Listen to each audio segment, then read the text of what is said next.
Imam, what do you do for them? Why you go to the house? I will take the house. You just know what I say, everybody got this one. You know me.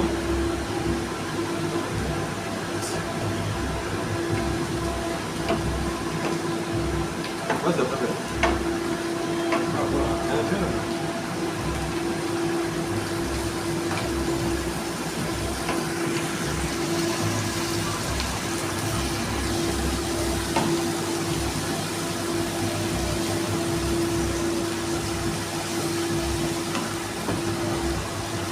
You see the control what you have.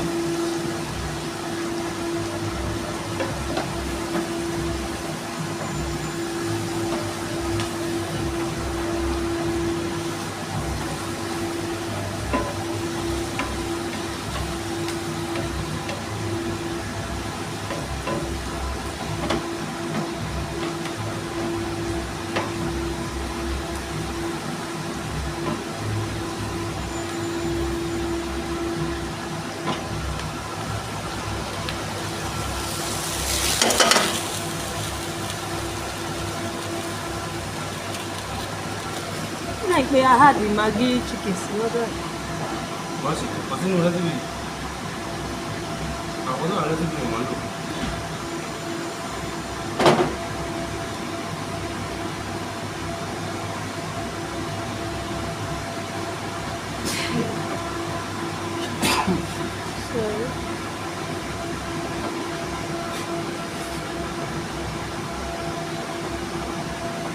I think the bottom of the logic is on my sharp. I broke logic. I broke logic. So,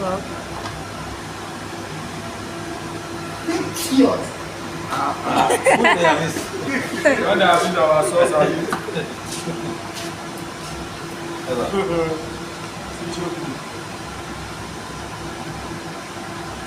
Now I'm going to fuse that one.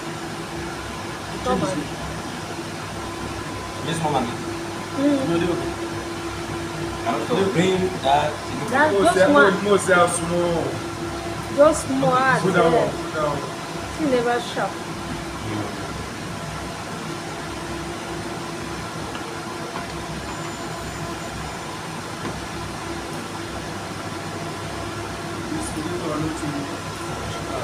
They are going to go dry there. Manage Maggie. No, that's it. She had that to me yesterday. Where I cook her. I think we'll bring the case out now. Just one. Well, this one now, chicken.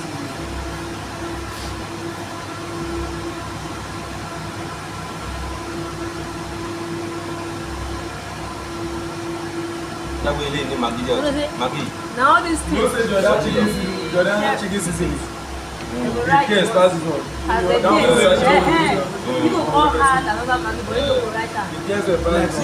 You want taste that? That chicken was I do go give also. When the tea was I look that chicken spicy. I don't do a village. But I say that don't do I will do for customer. I put my bill. I tell them we go test. I don't test that. We shake it. I say okay. Instantly I order say my do for now. Yeah. I do already that. But don't know say If me you as taste like this is you may want. But no. Hey, boom, Maggie. I like her. Now. No, sometimes the Maggi no feel no go reach. If you say no cash out, you say this is not the you guys are not getting it. They are not getting it. Yes. But they didn't do as I said, but after the also that feel when you come to and don't come to Maggi, you say because why don't Maggi now? Because after they stop water for the chicken. It's okay. It's okay. I mean, when I want Maggi, use to stop. Yeah, only that 8 grams. How did the 8 grams? It's really low. That's that 8 grams. That's 2 days today. I still come Maggi again. No Pass worries. along, oh bro. No worries. That 8 grams, that will seasoning enter inside the chicken. Yes, now. Then the water, make the water come sweet.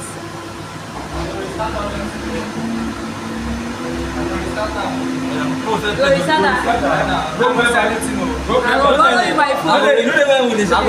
prep and down, go prep and down. Now you will prep this up. No, you go order for one. Order for one. I mean, I'm sure also go prep and Sorry. go see this one first.